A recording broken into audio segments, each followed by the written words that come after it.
Dear members of the Church of Jesus Christ of Latter-day Saints, please start loving your LGBT members.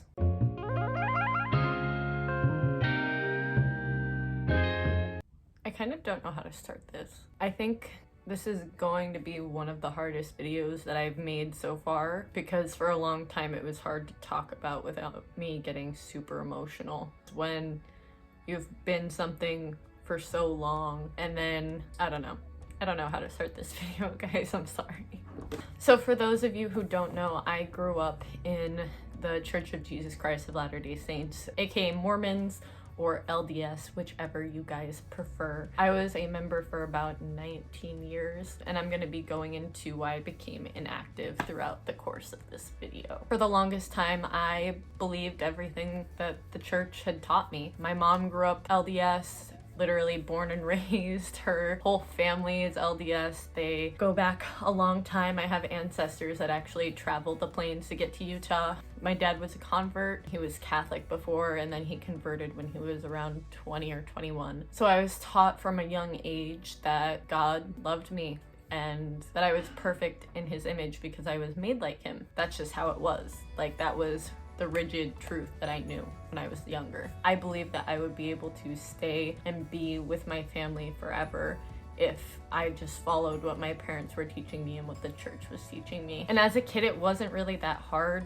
I think the only strictish rules my parents had growing up were there's obviously no buying stuff on Sundays. It was the Sabbath day, so we had to be respectful of that. We didn't really do a lot of like watching stuff. We tried to do family stuff, and then the one that I hated the most was modest, like dressing modestly, because I was a terror as a child and would run around without my shirt on, and I hated being told to put it back on. But other than that, I didn't really see anything wrong with it. It wasn't until I got to Youngwood, which is the youth organization in the church, that things kind of started to change. My very first mutual, which is a activity on Wednesdays where the youth get together and learn and do stuff sectioned off into boys or girls. My very first lesson was on the law of chastity, which is very clear that any kind of sexual relationship is only between a man and a woman within the bonds of marriage, and preferably a temple marriage.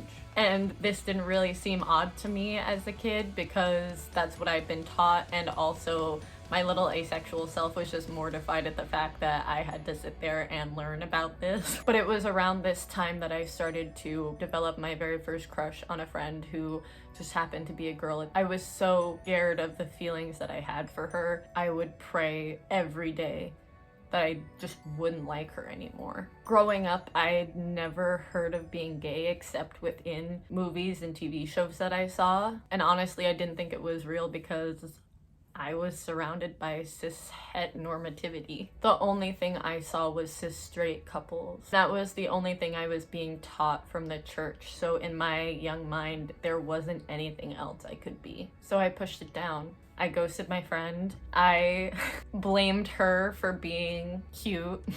I loved her ears, not gonna lie. It was such a weird thing to be like, I think her ears are adorable, but they were. I isolated myself, which was very easy to do. That's around the same time my mom started to homeschool me and my sibling. And so the only socialization I got from the age of 11, 12 to 18 was church related. When I was 14 was the first time I heard the word asexual.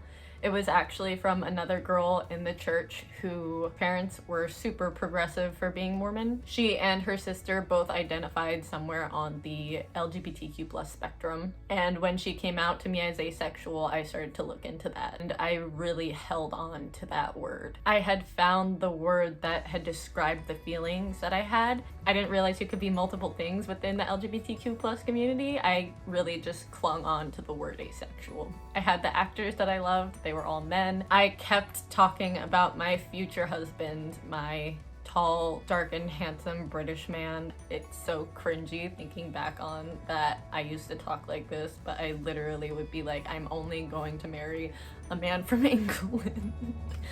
Not great, but that's how fixated on that idea that I was. When I was about 15 or 16, a new sister moved into our ward. She was about 10 years older than me. She got assigned to the young women's as a teacher, and she was married and an out proud, at the time identified as bi, but now identifies as pan woman. She is amazing. I will never be able to thank her enough for everything that she did and everything that she taught me. I don't know if I would be as comfortable with myself or talking about the stuff that I am now without her. She would push against some of the things that were being taught and showed me that I could still believe in the church and be part of the LGBTQ plus community. I came out as biromantic around 16 or 17, but I didn't really tell anyone that.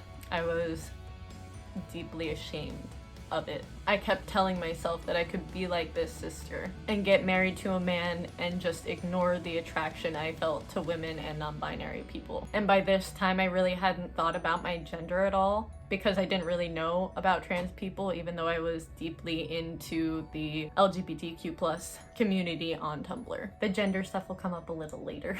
So I was an ace bi person who was going to be with a man, and that was that. Even if I wanted to be with a woman, I couldn't, because I wasn't going to be able to get married in the temple, and that was the only way I could be with my family. And then 2015 happened. For those of you who don't know much about the church and its history, in 2015 the leaders of the church came out with a policy that clearly stated that same-sex marriages was a kind of apostate. Apostate in our church is anything that leads you away from the gospel or is a serious crime.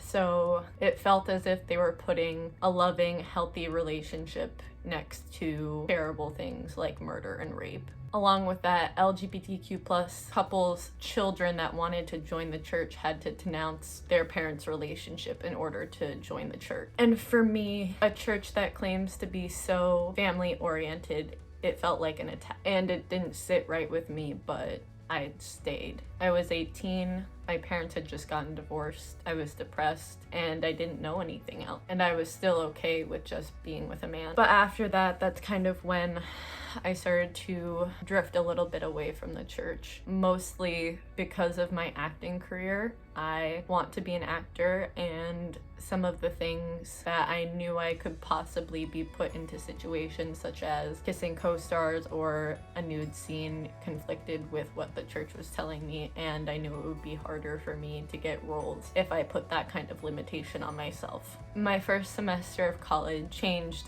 everything. Even though I didn't want to go at first, I hated the fact that I was going there. It was a community college. I hadn't gotten to that acting school that I wanted. It changed my life forever. It was in that acting class that I met my best friend. The more time I spent with them, the more I realized how I hadn't been living a life. They identified as agender at the time, and we would have long conversations about that because I didn't understand it at all. I, by that time, had kind of an understanding of transgender, but I still had a lot of transphobia in me. And so when they were telling me about this, I got angry because I started to see my own experiences in what they were saying. I started to look into it, and at 19, I started identifying as gender fluid. I had a small group of people that knew and changed my name to Lynn. I started feeling less connected to the church.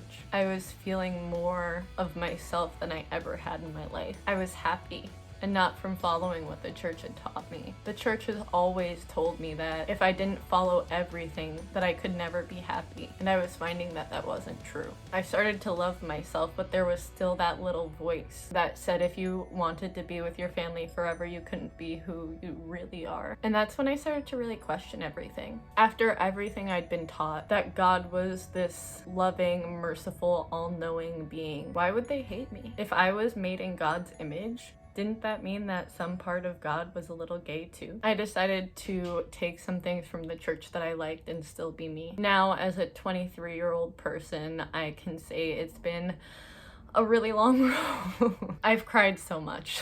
Like a lot. I cried writing the script of this video, but I can genuinely say that I'm ridiculously proud of how far I've come. I still believe in God, just not the kind of God that I was taught. I still love Jesus, mostly because he is the sassiest man to ever live. It doesn't matter what gospels you're reading. He is a sass king, and you will never convince me otherwise. I've definitely gone more into the spiritualism realm. I meditate and I pray. Those things have helped me feel more connected to a higher power than I ever did when I was in the church. What I'm really trying to say is, dear members of the Church of Jesus Christ of Latter-day Saints, please start loving your LGBT members. We're not different from you. We're the same children of God that I learned about when I was young. We're not scary. We're not trying to take your rights away. We just want to be seen and loved. And unfortunately, that hasn't been the case. Saying hate the sin, love the sinner doesn't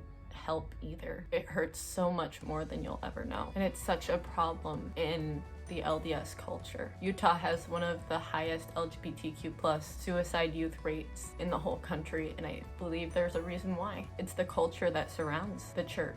I don't understand why your love can be this amazing gift from our Heavenly Father, but ours is a sin on par with murder. I'm not making this video to try and take people away from the church. I would never try to do that, because I would never want someone to try and impose their beliefs onto me. And I know so many kind, genuine people within the church who are good people that are just trying to live good lives, but there are also people not like that. I just want to call on you to think about why you have so much discomfort with members that are LGBTQ+, why they can't have the same rights within the church as you, why so many members who are LGBT feel like they have to leave in order to be themselves. I just want everyone to feel safe and loved and seen. Sincerely, a demisexual, biromantic, non-binary, inactive Mormon.